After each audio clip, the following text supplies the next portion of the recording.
بسم اللہ الرحمن الرحیم۔ السلام علیکم۔ اللہ کے نبی مسجد میں بیٹھے ہوئے تھے۔ ایک صحابی آئے سعد الاسود اور کہا یا رسول اللہ میری شادی کروا دیں، میں بہت کالا بھی ہوں اور بدصورت بھی ہوں، تو مجھے اپنی لڑکی ہی کوئی نہیں دیتا۔ آپ نے کہا اچھا، اور پھر پوچھا کیا عمر بن وہب بیٹھے ہیں؟ بتایا گیا کہ نہیں، تو فرمایا عمر بن وہب کے پاس جاؤ اور کہو کہ مجھے اللہ کے نبی نے بھیجا ہے اور مجھے اپنی بیٹی نکاح میں دے دو۔ عمر بن وہب کافی خوبصورت بھی تھے اور بہت مالدار بھی تھے۔ یہ اٹھے اور جا کر ان کے دروازے پر دستک دی اور کہا کہ اللہ کے رسول صلی اللہ علیہ وسلم کا قاصد آیا ہے، باہر آؤ۔ باہر آئے تو دیکھا سعد الاسود تھے۔ پوچھا کس لیے آئے ہو؟ جواب دیا اللہ کے نبی نے مجھے آپ کے پاس بھیجا ہے کہ آپ اپنی بیٹی میرے نکاح میں دے دو۔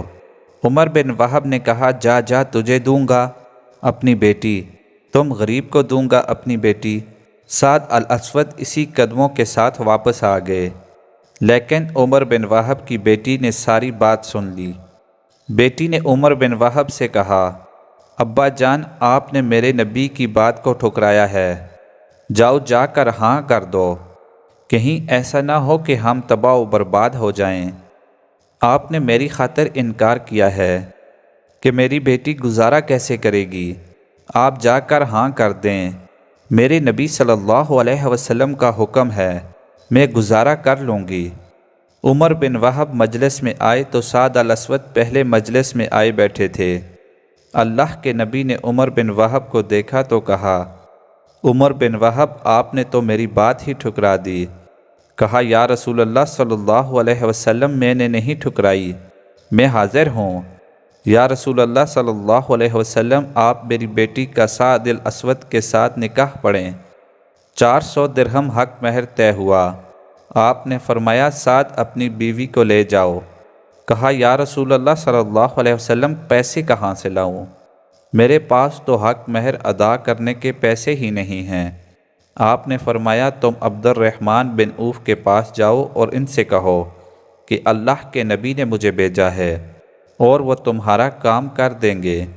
عبد الرحمن بن عوف وہ صحابی تھے جن کو دنیا میں ہی جنت کی بشارت دے دی گئی تھی، اور وہ اتنے امیر تھے کہ ان کے بارے میں علماء کرام لکھتے ہیں کہ اگر آج کے دور میں ہوتے تو اتنا پیسہ تھا ان کے پاس کہ پورا یورپ خرید سکتے تھے، لیکن ایماندار تاجر تھے، اور اللہ کے نبی صلی اللہ علیہ وسلم نے ان کو دنیا میں ہی جنت کی بشارت دے دی تھی۔ سعد ان کے پاس گئے اور اللہ کے نبی کا پیغام دیا تو انہوں نے رقم کا بندوبست کر کے دیا اور 400 درہم سے زیادہ پیسے جمع ہو گئے۔ سعد نے سوچا 400 درہم تو بیوی کا حق مہر دوں گا، باقی میں بیوی کے لیے کچھ تحائف لے لیتا ہوں، اور بازار چلے گئے۔ بازار میں داخل ہوئے تو اتنے میں اعلان ہوا کہ مدینے پر کچھ بدوؤں نے حملہ کر دیا ہے۔ جیسے ہی ان کے کان میں آواز پڑی کہ مسلمانوں آؤ دفاع کرنے کے لیے، تو بیوی کے تحائف کا خیال ترک کیا، ایک گھوڑا اور تلوار خریدی اور لشکر میں گھس گئے۔ لڑتے لڑتے ان کا گھوڑا زخمی ہو کر نیچے گرا اور بدوؤں نے ان پر حملہ کر دیا۔ تو اچانک دور سے اللہ کے نبی کی سعد پر نظر پڑی تو لبکے سعد تم کیا کر رہے ہو؟ تمہیں تو میں نے تمہاری بیوی کے پاس بھیجا تھا۔ تب تک سعد الاسود شہید ہو چکے تھے۔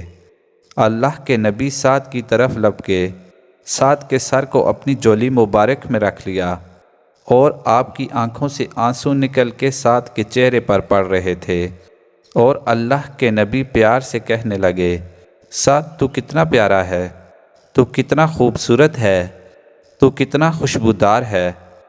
پھر آپ صلی اللہ علیہ وسلم مسکرائے اور فرمایا رب کعبہ کی قسم سعد حوض کوثر پر پہنچ گیا ہے۔ ایک صحابی نے پوچھا یا رسول اللہ، ابھی آپ رو رہے تھے اور پھر اچانک مسکرا پڑے، یہ سمجھ نہیں آیا۔